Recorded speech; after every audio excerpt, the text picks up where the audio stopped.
சரி பால் பண்ணைக்கு எப்படி போகுதுன்னு கேட்கலாம். பால் பண்ணைக்கு எப்படி போனோம்? நேர போனோம்னா அங்க ஒரு ஐயனார் கோயில் இருக்குண்ணே. அங்க இருந்து ஒரு சின்ன சந்தில திரும்பணும்னா 2 வீடு தாண்டி சுப்பிரமணிய வீடு தான். சரிடா தம்பி, தேங்க்ஸ். இப்பாட்டுக்கு ஒரு பச்சை குழந்தைய விட்டுட்டு வந்துட்டேன், வழி தரலண்ணா எனக்கு. வணக்கம் பிரதர். வழியில் ஒரு பெரிய மனுஷர் வந்தார் சைக்கிளில், அவர்கிட்ட கேட்டு வந்தேன் வழியா.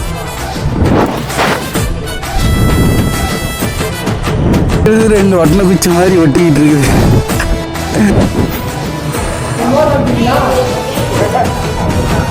என்னண்ணா சிரிக்கிறான் அசிங்கமா?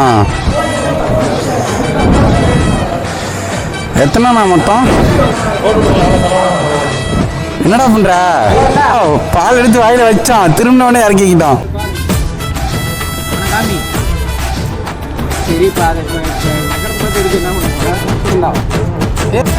ரொம்ப அம்சமா இருக்கீங்க. என்னமும் செயலும் நல்லா இருந்தா கண்ணம் பண்ணு மாதிரி